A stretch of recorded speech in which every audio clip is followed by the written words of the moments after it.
9장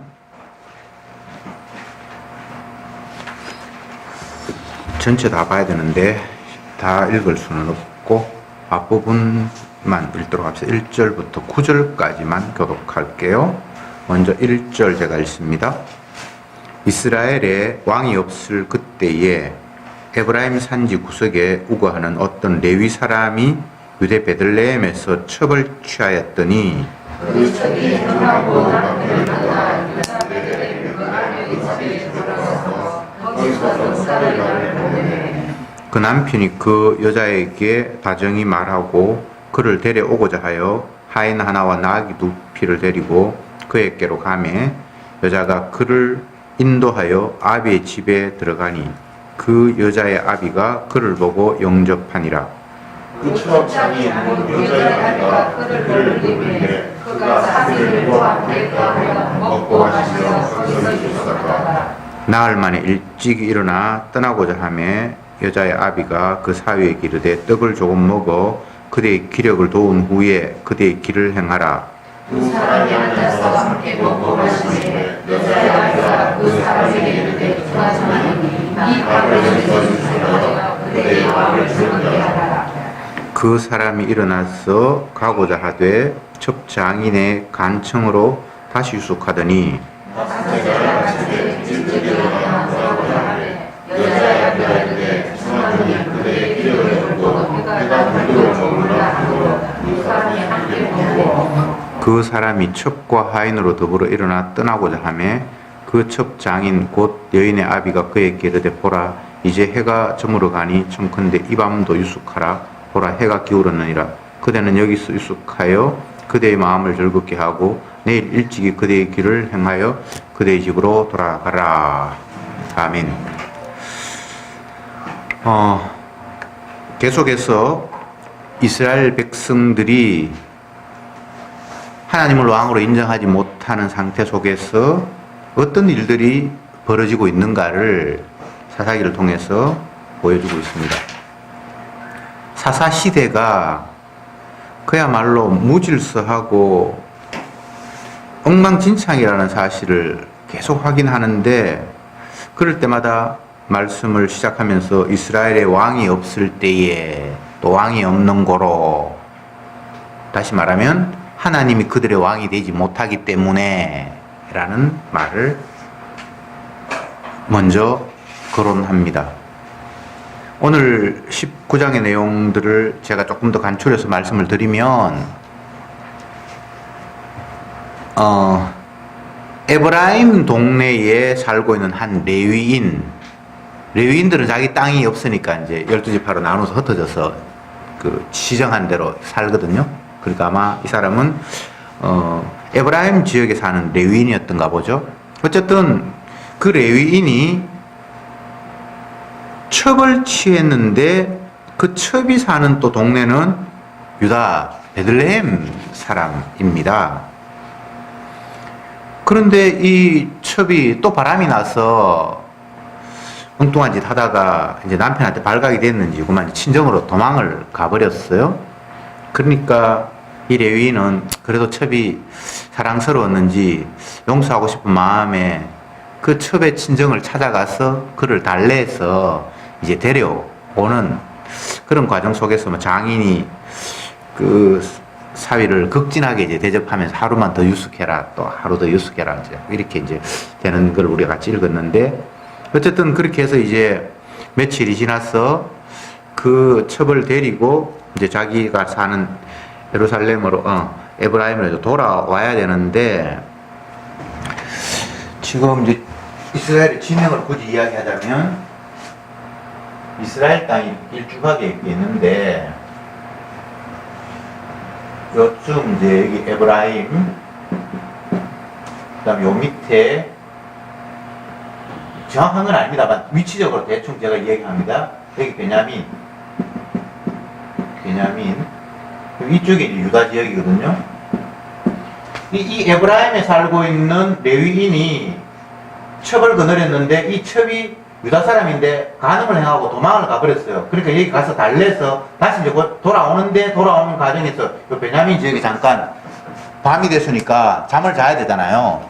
여기 이제 베냐민 지역에서 잠이 들기 위해서 어느 집에 유숙할까 하다가 어떤 노인 한 사람이 뭐 길거리에서 낯선 동네 사람들이 막 나귀를 끌고 뭐 이렇게 방황을 하고 있으니까 당신들 왜 여기서 이러고 있냐. 그러니까 나는 이쪽에 에브라임 사람인데 유다에 볼 일이 있어서 갔다가 지금 밤이 되어서 유숙할 집을 찾는데 마땅하게 우리를 초대하는 사람이 없습니다. 그러니까 그 노인이 아니 당신이 에브라임 사람이라고요? 나도 그쪽에서 이사 왔는데 반갑다고 고향 사람 만났다고 우리 집에 가서 자자고 해서 그 첩과 레위인을 이제 자기 집으로 데리고 가서 뭐 발도 씻기고 이제 잠자리를 마련하려고 하는데 그 동네 베냐민의 비류 깡패들이 와서 막 노인장에 문을 두드리면서 이 집에 손님이 왔는데 빨리 끌어내라. 우리가 그를 데리고 놀겠다. 뭐 쉽게 이야기하면 뭐 동성애를 하겠다. 뭐 이런 취지로 막 이야기를 하니까 주인이 만류를 합니다.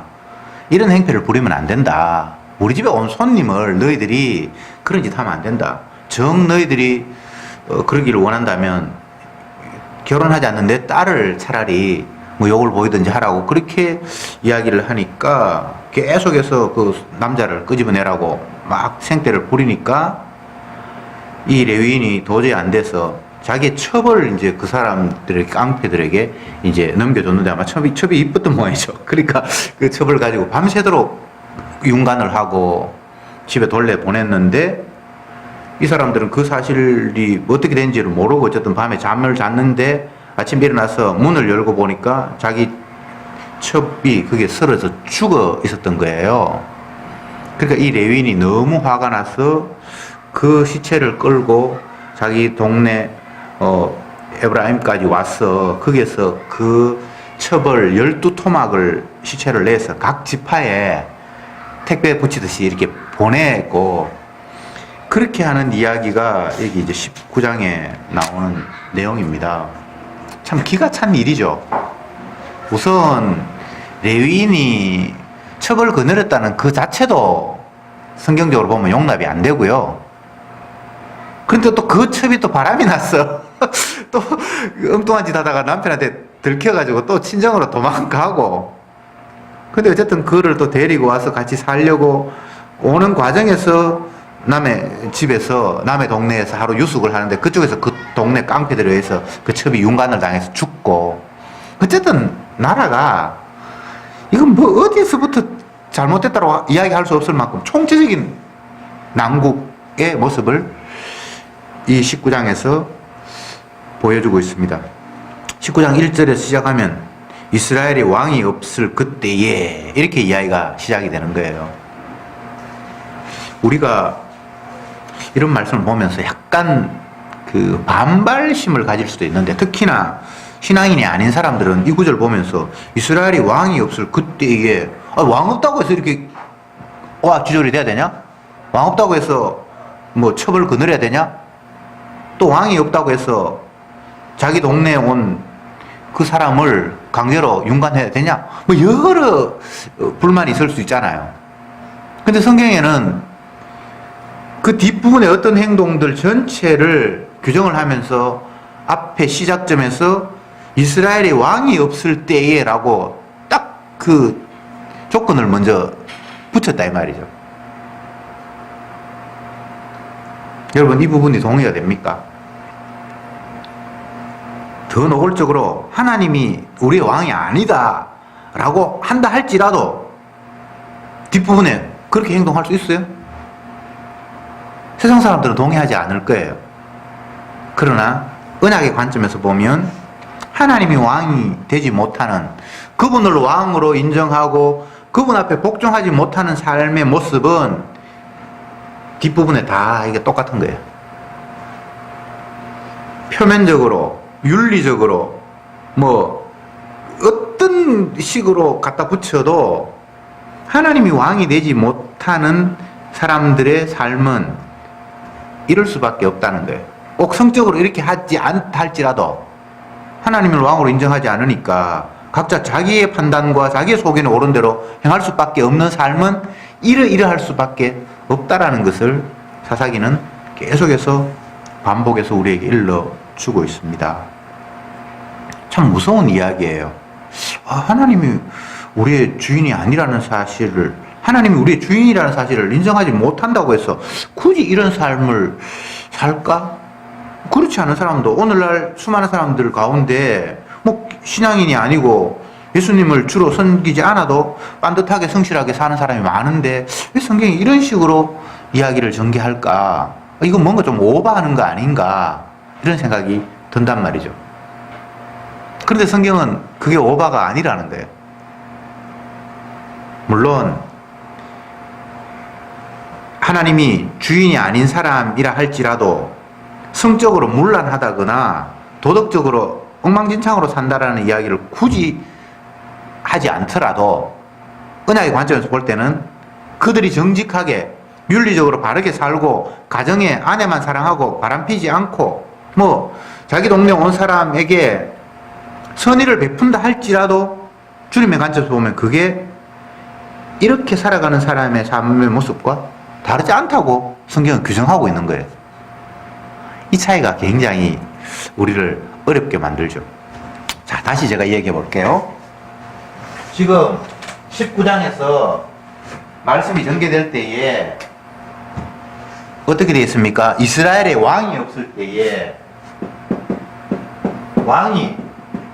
때에 라고 해서 쫙 이야기가 전개됐는데 어쨌든 레위인은 첩을 두었고 그 첩도 바람 피워서 친정에 도망갔고 그를 내려오는 과정에서 어떤 동네에서 또 깡패들에 의해서 윤관을 당하고 시체가 됐고 또 시체가 됐는데 그걸 또 참으면 되는데 그걸 12토막 내가지고 분노하는 모습으로 각 지파에 여론 조성하는 거죠. 그죠? 내가 이렇게 억울한 일을 당했다. 미투 운동하는 거와 똑같은 거죠. 이런 일이 이제 벌어졌다는 거예요. 그걸 이야기하면서 조건으로 왕이 없을 때, 이스라엘에 왕이 없을 때에 라고 이야기하면서 이런 일들을 서술을 했는데 그러면 왕 없으면 꼭 이런 모습인가? 라는 것에 대해서 제가 의문을 제기하는 거예요. 하나님이 왕이 아닌 사람도 이런 식으로 안 살아가는 사람이 많은데 왜 성경에 이렇게 이야기하고 있냐라고 제가 물음을 제기하는 거예요. 정답은 하나님이 왕이 되지 못한 사람들의 삶이 이 본문에 나타난 것처럼 이렇게 윤리적으로 성적으로 문란하지 않더라도 하나님 보실 때는 이 삶과 똑같다라고 규정하고 있다라는 거예요. 무슨 말인지 아시겠습니까? 우리가 볼 때는 표면적으로 달라요. 아내 한 사람만 평생 사랑할 수도 있고 이웃에 다른 지역에서 온 손님을 대접할 수도 있고 할 수 있는데 만약 그렇게 했다 할지라도 성경의 관점에서는 그들이 왕이 없는 모습으로 이런 삶 등등은 다 똑같은 삶이라는 거예요. 이게 이제 동의가 돼야 되거든요. 예수님을 영접하지 않는다. 요한복음에서 하나님 보내신 자, 그 아들을 영접하지 않는 자는 하나님으로부터 진노를 당해야 돼요. 성경에서 그렇게 되어 있어요. 그 약속이에요. 하나님이 자기 아들을 사랑하셔서 그 아들을 이 땅에 보냈고 그 아들을 통해서 하나님의 사랑을 나타내 주었는데 사람들은 그 아들을 잡아 죽였잖아요. 그러니까 그 아들을 영접하지 않는 자는 하나님부터 진노를 당하게 돼 있단 말이죠. 근데 언약을 모르는 사람들 입장에서는 하나님의 아들을 내가 사랑하지 않는다고 해서 내가 진노를 받아야 될 이유가 굳이 있나? 내가 문재인 대통령 아들을 뭐 사랑하지 않는다고 해서 백성으로서 자격이 없거나 대통령으로부터 진노를 받아야 된다는 이유는 좀 성립이 안 되는 거예요. 만약 내가 직접적으로 그를 모함을 했다든지 막 주먹으로 때렸다든지 하면 모를까. 그리고 많은 사람들이 나는 예수님 십자가 못 박아 죽인 적 없다. 오늘날 만약 우리 동네에서 어떤 사람에게 복음을 전해서 우리가 예수님을 십자가에 못 박아 죽였습니다. 그러면 나 예수님 본 적도 없고 못 박아 죽인 적도 없는데 왜 그 도매금으로 네 판단 안에 나를 다 집어넣냐. 충분히 있을 수 있는 이야기잖아요. 지금 이 이야기가 그 이야기를 제가 묻고 있는 거예요. 분명히 이스라엘 백성들 가운데 하나님을 왕으로 인정하지 않는다 할지라도 굳이 자기 동네에 온 어떤 사람을 강간하겠다고 나서면서 그렇게 하지 않을 사람도 충분히 있을 텐데 왜 하나님은 이스라엘에 왕이 없다고 하면서 그들의 삶을 그냥 이렇게 도매금으로 규정해 버렸냐 말이죠. 복음은 우리의 생각을 도저히 따라잡을 수 없는, 우리의 생각으로는 복음을 도저히 따라잡을 수 없는 굉장히 차원이 다른 이야기예요. 그래서 이것을 이성적으로 접근하고 이해하려고 하다 보면 어느 순간에는 결국은 삐뚤어져서 접근하지 못하는 그런 상태가 돼요. 장대 높이뛰기 선수가 자기의 그 목표물을 뭐 예를 들어서 3m, 5m 이렇게 막대를 두고 그걸 장대를 가지고 이게 뛰어넘을 그 안간힘을 쓰잖아요. 그러면 어떤 사람들은 그 목표에 발을 손도 안 대고 확 이제 건너뛰고 이런 모습을 우리가 보는데, 복음의 말씀은 우리가 아무리 장대를 이용해서 건너뛰려 해도 넘어설 수 없는, 그 밑에서 다 탈락되고 떨어질 수밖에 없는 그런 말씀이에요. 그걸 우선 수용해야 돼요. 하나님의 말씀 못 지킵니다. 그러면 왜 주셨는가? 못 지킨다는 걸 확인시키기 위해서 주셨습니다. 이게 자꾸 우리는 놓치고 지나가는 부분이에요. 하나님께서 말씀을 주셨으니까 당연히 우리는 지켜야 되고, 지금까지는 내가 부족해서 못 지켰을 수 있지만 더 노력하면 지킬 수 있겠다라는 그런 생각으로 말씀을 대하잖아요. 그게 틀렸어요. 못 지켜요. 다시 본문으로 돌아가서 왜 레위인이 첩을 두었습니까? 그러면 레위인으로서 첩을 안 두면 문제가 또 달라졌을까? 또 이렇게 생각할 수 있잖아요. 근데 하나님이 없으면 똑같아요. 첩을 두나 안 두나. 다만 이런 케이스를 그냥 하나의 예로 든 것뿐이에요. 레위인이다. 나 첩은 안 뒀어. 그러면 그 사람의 상황을 또 비춰보면 또 다른 양상으로 하나님 없는 모습이 그냥 비춰질 뿐이에요. 그러니까 이것은 꼭 다 이렇게 된다는 것이 아니라 하나님 없는 사람의 삶의 모습을 그냥 한 샘플로 그냥 끄집어낸 거예요. 첩 안 둬도 하나님 없으면 또 다른 하나님 말씀에 어긋나는 삶을 살 거예요. 만약에 제가 이제 다른 시나리오를 쓴다면 이스라엘에 왕이 없을 때에 뭐 에브라임 지역이 아니면 에브라임 지역이 아니면 뭐 다른 어떤 지역에 어떤 사람이 있었다. 그러면 이 사람처럼 첩을 두고 그 첩이 도망가고 뭐 이런 구도가 아니라도 자기 욕망을 위해서 남에게 거짓말을 시켰다. 뭐 이렇게 이야기 전개될 수 있고 또 뭐 어떻게 되든 그건 다 결국은 하나님이 없는 양상이라고 성경은 이야기해주고 있다 이 말이죠. 여러분, 하나님이 세상을 평가하고 사람을 평가할 때는 인간들의 평가와 전혀 달라요. 이제 예배 시간에 요즘 누가복음 계속 보고 있는데 예수님이 이 세상에 뛰어들었어요. 사람들의 무리와 섞입니다. 그런데 주님이 말씀하시는 것들은 사람들이 용납할 수 없는 내용들을 계속해서 말씀하시는 거예요. 분명히 하나님께서 조상 모세를 통해서 주신 율법에 의하면 안식일에는 노동하지 말고 거룩하게 지켜야 되는데 예수님은 의도적으로 안식일 날 일을 해요. 병자를 낫게 하고. 그래서 사람들이 당신이 하나님의 아들이라고 하면서 왜 안식일을 안 지키냐? 예수님 뭐라고 이야기합니까? 내가 하는 일 이게 안식이 지키는 건데 아니, 도저히 이해할 수 없는 거예요. 그러면서 죄인들에게 또 엄난한 사람들에게 찾아가서 그들과 더불어 식사하고 먹고 마시고, 유대인들은 죄인들과 상종하지 않거든요. 그들은 나쁜 사람이야. 손가락질하는데 예수님은 오히려 그들과 더불어 어울리면서 너희들이 구원 얻을 백성이다. 이게 지금 그들에게는 이해가 될 수 없는 이야기를 계속해서 예수님이 하신다 이 말이죠. 나는 의인을 부르러 온 것이 아니라 죄인을 부르러 회개시키려고 이 땅에 왔다. 분명히 율법에 의하면 죄인은 심판받고 의로운 자가 하늘나라에 상급받고 칭찬받고 구원을 얻도록 성경에 자기가 읽어보니까 그런데 하나님의 아들이라고 한 사람이 정반대로 이야기를 한단 말이죠. 이해가 안 되죠. 그러니까 결과적으로는 그 하나님의 아들이라는 사람을 그들이 잡아 죽이잖아요. 그게 유대인의 역사잖아요. 잡아 죽이라고 예수님은 자기 자신이 그런 행동을 하고 말을 하는 거예요.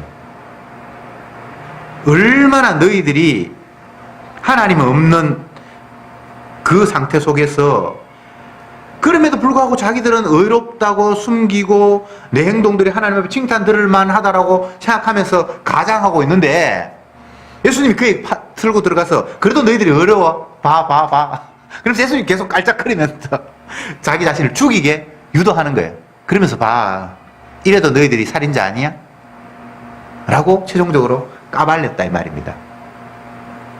그러면 우리는 이 말씀을 보면서 자꾸 나를 요 말씀에 의하면 내가 한 80점쯤은 순종을 했는데 조금 더 노력하면 뭐 거의 100% 지킬 거고 이거는 아직 내가 많이 부족하네 더 노력해야지 이런 접근이 되면 안 되고요. 그냥 내 모습을 다 노출시키고 들켜야 돼요. 요즘 우리 사회에서 뭐 미투 운동 때문에 아직도 시끄럽고 지금도 재판 중에 있고 또 뭐 최근에 어떤 뭐 배우는 또 다른 사람이 뭐 문제를 제기해가지고 맞다 아니다 공방을 하고 뭐 도지사로 뽑힌 어떤 사람도 또 계속 그것 때문에 진실 공방이 있는데 맞다 아니다를 떠나서 인간이 그런 존재들이에요. 그 욕망이 자기를 주체할 수 없고 그게 드러나거나 안 드러나거나는 그거는 차후 문제고 누구나 다 인간에게는 그런 욕망들이 그게 남자건 여자건 사실은 그것도 구분이 안 돼요. 그냥 우리가 이런 존재라는 거예요. 나는 안 했다. 저놈 참 나쁘네. 이런 문제가 아니라 주님이 나를 그곳까지 안 가도록 환경을 조성하셔서 내가 안 갈 수는 있지만 내 근본은 얼마든지 그런 쪽으로 나갈 수밖에 없는 죄인이라는 사실을 성경은 이야기하고 있는 거예요. 다윗이 고백하는 그 고백이 주여 나는 모친이 죄 중에서 나를 잉태했기 때문에 내게 나오는 것은 죄밖에 없습니다. 완전히 자기 근본을 그냥 본 거예요. 물론 성령이 임하니까 그렇겠죠. 성령이 임하기 전에는 그런 식의 고백이 절대 나오지 않아요. 왕인데 내가 뭐 신하의 아내를 건드릴 수도 있지. 성령이 임하지 않는 사람들 그 당시의 보편적인 가치관이나 사회 인식으로는 충분히 있을 수 있잖아요. 왕 아닌 사람도 권력 있는 사람은 뭐 아브라함 같은 사람도 뭐 아내를 취하고 그게 그 당시 보편적인 사회의 의식 구조였단 말이죠. 그걸 벗어날 수 있습니까? 지금도 뭐 중동의 어느 지역에 가면 아내를 4명까지 둘 수 있는 법적으로 허용되는 그런 나라가 있고 그런데 자기가 돈도 있고 능력도 있으면 그 사회가 허락하는 범위 내에서 충분히 할 수 있잖아요. 그거 문제 삼을 수 있습니까? 그러면 우리가 그런 걸 치워버리고 지금 우리 사회에서 서로 통용되는 법으로 허용하는 그 범위 안에서 누구나 다 살아가잖아요. 그래서 그걸 탓하지도 않고 자기는 법에 정당하기 때문에 떳떳하다고 남 앞에 이야기를 하고 반대로 그 법의 규정을 어긴 사람은 손가락질하고 그렇게 살다가 주님의 말씀의 법이 우리에게 확 닫혀와 버리니까 내가 비난했던 그 모습이 바로 내 모습이었고 설사 내가 저런 지경까지는 또 다른 어떤 일은 하지 않았다 할지라도 주님께서 환경을 그렇게 조성하지 않아서 그렇지 그런 환경 되면 여전히 나도 그 모습으로 떨어질 수밖에 없다는 사실을 본인이 발견하게 되는 거예요. 이렇게 돼버리면 더 이상 누구를 뭐 비판하거나 손가락질하는 것이 아니라 하나님을 잊어버리고 살아가는 삶의 모습은 이럴 수밖에 없구나라고 자기 자신의 모습을 확인하게 되죠. 복음은 우리를 죄인으로 몰아갑니다. 1차적으로. 그 누구도 죄의 그 울타리 안에서 벗어나지 못하도록 몰이를 하는 거예요. 예수님이 입을 열면서, 아니면 선지자들이 입을 열면서 하는 이야기에 왜 대중들이 막 듣기 싫어서 귀를 막고 발악을 하고 반항을 합니까? 인간들끼리의 규정에서는 지혜로운 사람들은 피할 길이 있어요. 법 잘 아는 사람들이 법을 잘 피해 가잖아요. 자기가 그거 잘 아니까. 근데 인간들은 인간들을 완벽하게 죄인으로 몰아세울 능력이 안 돼요. 그래서 너 죄인이자 그러면 똑똑한 사람은 피할 길을 만들어서 난 이렇게 하니까 죄인 아니야 라고 도망을 갈 수가 있는데, 하나님의 말씀이 떨어져 버리면 도망갈 구멍이 없어요. 너무나 그물이 커서 다 그 죄라는 그물 안에 갇히게 돼 있어요. 그러니까 발악을 하는 거예요. 누가 사람이 나를 공격하고 하면 내 실력으로 저 사람도 수준이 나와 같은 사람이니까 싹싹싹 피할 수 있어요. 근데 사람의 수준이 아닌 창조자의 수준에서 우리에게 다가오면 그걸 피할 구멍이 없어요. 의인은 없나니 하나도 없다. 깨닫는 자도 없고 뭐 선을 행하는 자가 없다. 그들은 시작하는 것부터, 어릴 때부터 출생부터가 악해서 지 욕망밖에 안 나온다라고 말씀이 그렇게 이야기를 하니까 피할 구멍이 없잖아요. 다윗이 뭐가 잘못했습니까? 그 당시에 윤리적인 상황으로 보면 크게 문제될 게 없어요. 왕이 뭐 신하에 여자 한 사람을 뭐 건드리는 게 그게 그 당시에는 크게 문제가 아니에요. 그런데 주님의 관점에서 보니까 자기는 그 여자 하나 건드리는 정도가 문제가 아니라 근본적으로 욕망 덩어리였다는 게 그냥 자기 스스로 입으로 고백이 나오는 거예요. 이게 복음이 하는 1차적인 사역입니다. 죄몰이 하는 거예요. 죄로 싹 다, 죄인으로 싹 다 몰아세우는 거예요. 그게 복음의 출발점이에요. 그러니까 하나님의 말씀이 복음이라면 이 말씀을 들으면서 우리가 다 이 말씀 앞에 몽땅 다 죄인으로 갇혀야 되는 거예요. 아, 이 사사기 19장 보니까 진짜 이스라엘 백성들이 신앙생활 제대로 못할 때는 엉망진창이었네. 남의 이야기 하듯이. 아, 저 사람이 깨끗한 줄 알았더니만 옛날에도 저런 일을 했구만. 마치 남의 이야기 하듯이 우리가 뉴스를 들으면서 또 다른 사람의 이야기를 들으면서 그냥 나와 전혀 상관이 없는, 에이, 저 사람이 그래 안 봤는데 충분히 이게 가능하잖아요. 근데 주님의 은혜가 오면, 복음이 우리에게 닥쳐오면 그게 남의 이야기 될 수 있는 게 하나도 없어요.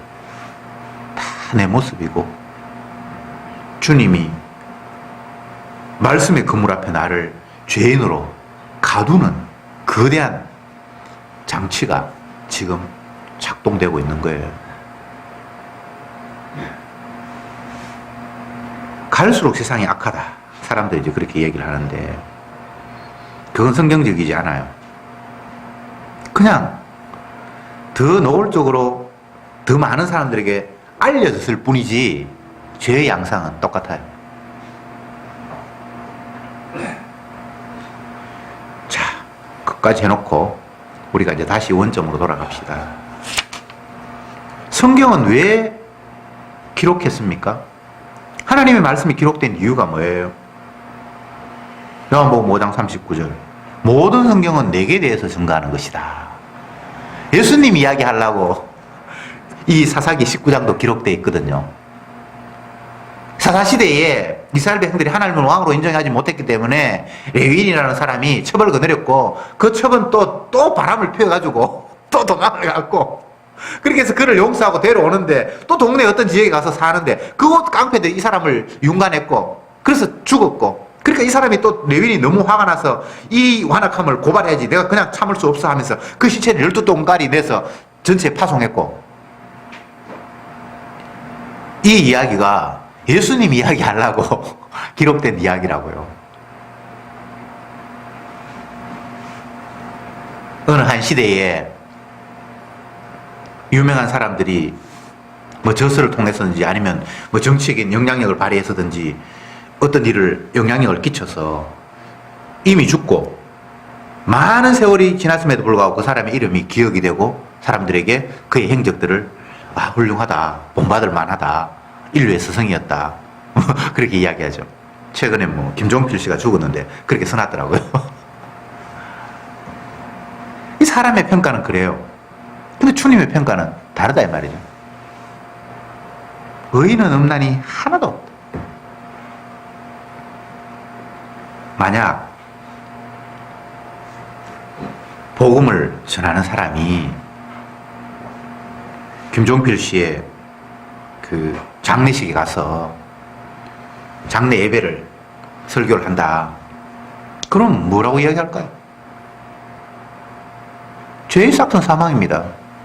오늘 또 한 사람이 평생을 죄짓다가 그 결과로 지금 우리 앞에 하나님 말씀대로 이 죽음이 임했습니다. 이게 정답이잖아요.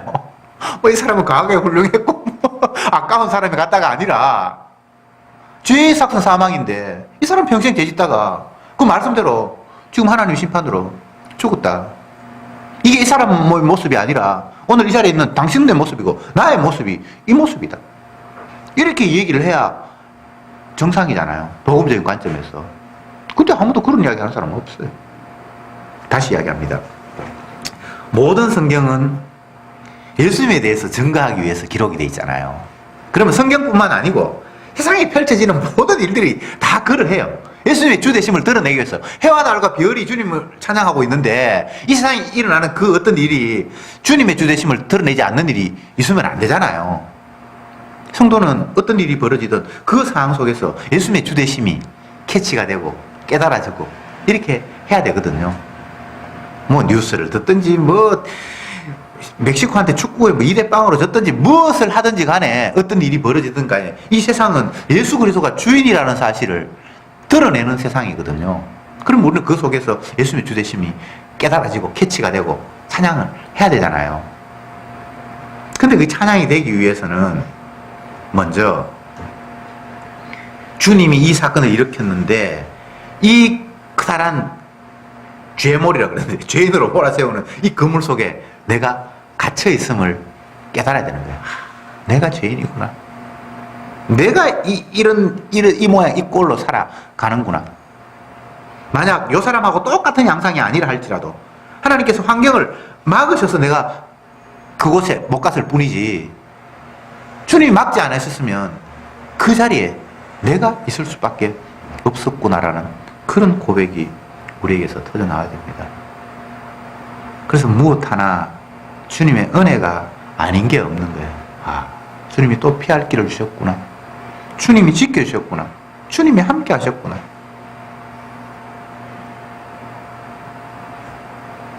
어떤 사람이 자기가 열심히 노력을 해서 자기의 실제 연령보다 건강의 연령은 10년이나 더 젊다고 막 자랑을 하는 거예요.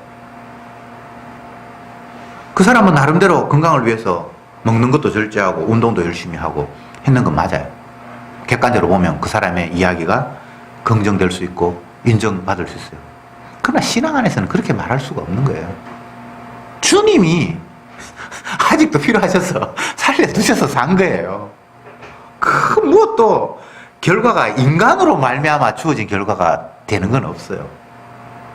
그래서 우리는 어떤 일 앞에도 주님이 하셨습니다라고 얘기해야지 내가 이렇게 했기 때문에 이런 결과가 왔습니다라고 이야기할 때 그것이 바로 왕이 없는 오늘 1절의 말씀 그 모습인 거예요.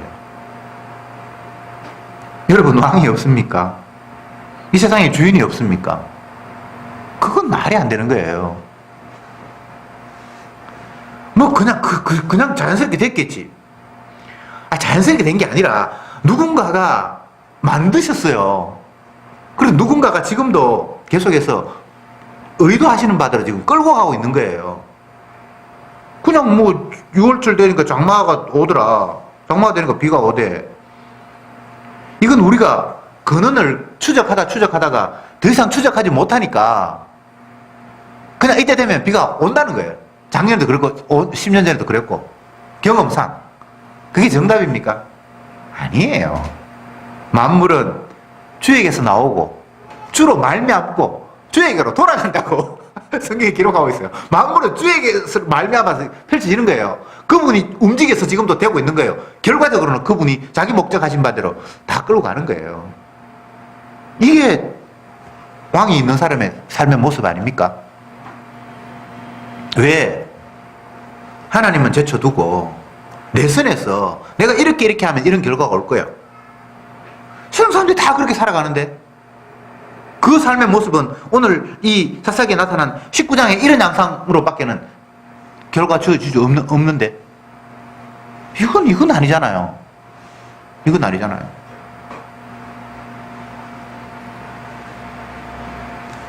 하나님은 자기 아들을 높이는 세상이 되기를 원하셨습니다. 아들이 주가 되므로 아버지가 영광받도록 성경에 그렇게 약속이 되어 있어요. 그래서 피조물들은 아들을 높이는 거예요. 예수님을 높이는 거예요. 그 아들을 영접하는 자가 아버지를 영접한다고 예수님 자기 자신이 이야기해요. 나를 영접하는 자는 나 보내신 이를 영접하는 거다. 나 보내신 이는 너희 앞에 나타나지 않는 분이니까 상상해서 하나님 해봐. 그거 다 우상이 되고 너희들이 하나님을 섬긴다라면 하나님 보내신 예수 이 나를 영접하면 그건 하나님 섬기는 거고 나를 영접하는 거라고 주님께서 말씀하시잖아요. 근데 피조물들은 예수님을 영접할 방법 말고는 하나님 섬길 방법이 없어요. 마음속으로 예수님의 아버지는 어떤 분일까? 성경에 보니까 이런 분일 거야. 나는 그분 섬길 거야. 그렇게 돼가지고는 아버지를 섬길 수 있는 방법이 없어요. 그냥 우리는 이 땅에 오신 십자가에 피 흘려 죽으신 그 예수님을 섬기면 돼요. 그러면 그분을 보내신 아버지를 섬기는 거라고 예수님이 말씀하셨어요. 뭐 예수님도 섬기고 하나님도 섬기고 성령님도 섬기고 그런 거 없어요.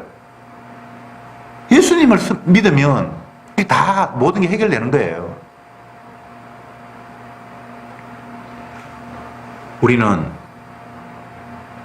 계속해서 하나님께서 약속하신 바를 따라가는 것이 아니라 내가 이해되고 내 몸이 끌리는 대로 자꾸만 따라가요. 몸 편한 대로. 근데 그건 삼천포로 빠지는 거예요. 내 몸하고 상관이 없이 주님께서 규정하신 약속이 있어요. 그건 뭐 누가 뭐라고 해도 그건 바뀌죠. 변하지 않아요. 이 땅에 있는 것, 그의 영광, 그의 찬란함, 그건 다 풀에 꽃이 잠깐 피었다가 사라지는 것과 똑같다. 모든 것이 다 잠시 다 사라져버릴 거예요. 너희들이 보는 모든 것은. 그러나 나의 약속은 영원히 변하지 않는다. 그러니까 우리는 변하고 바뀌는 것에 대해서 별로 그렇게 관심을 많이 둘 필요 없어요. 그건 잠시 다 사라져버릴 거예요. 영원한 걸 보여주기 위해서, 영원한 것이 있다는 걸 보여주기 위해서 우리 눈에 보이는 것들은 다 임시적인 것들이에요. 주님이 말씀하셨잖아요. 이 세상에 뭐 영광이나 그 뭐 어떤 것이 다 그냥 풀의 꽃과 같다고. 꽃이 아무리 아름다워도 1년 내내 그렇게 피는 거 아니잖아요. 시들어버리면 옛날에 찬란했던 것과는 비교할 수 없을 만큼 너무 초라한 게 꽃이잖아요. 세상은 다 그런 거예요. 이 세상의 영광이라는 게 그런 거예요. 그런데 영원히 변치 않는 게 따로 있잖아요. 하나님의 약속의 말씀이 따로 있잖아요. 결론으로 말씀드립니다. 예수님은 우리를 죄인으로 몰아가십니다. 그렇게 하신 후에 자기 자신이 우리를 위해서 우리가 받아야 될, 죄인이 받아야 될 저주를 십자가에서 대신 받았다고 말씀하시면서 이게 내가 너희들 앞에 주가 될 유일한 이유다라고 나타나신 거예요. 그게 복음이에요. 주님이 그냥 낚싯대로 뭐 고기 잡아가지고 내 마음 드니까 너 구원받아 이런 식으로 우리를 구원하지 않았어요. 그걸 사랑이라고 말하지도 않아요. 사랑이란 자기의 생명을 사랑하는 자를 위해서 줄 때 그것이 성경이 이야기하는 사랑이에요. 이건 피조물 세계에서는 있을 수 없는 거예요. 사람들이 뭐 누구를 위해서 죽는다.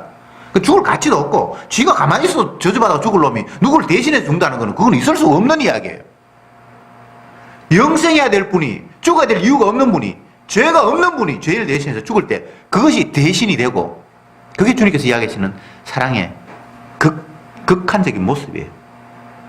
그래서 성경 말씀 읽으면서, 아니면 세상을 살면서 우리가 죄인으로 주님의 말씀 앞에 몰려 들어갈 때에 그게 얼마나 감사한 일인지 몰라요.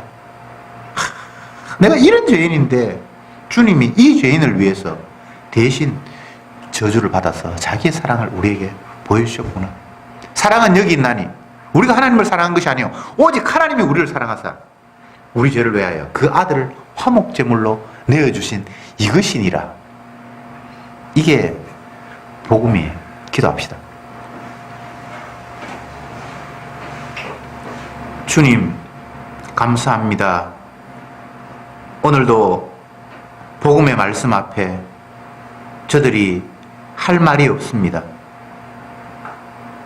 주님의 구원의 상은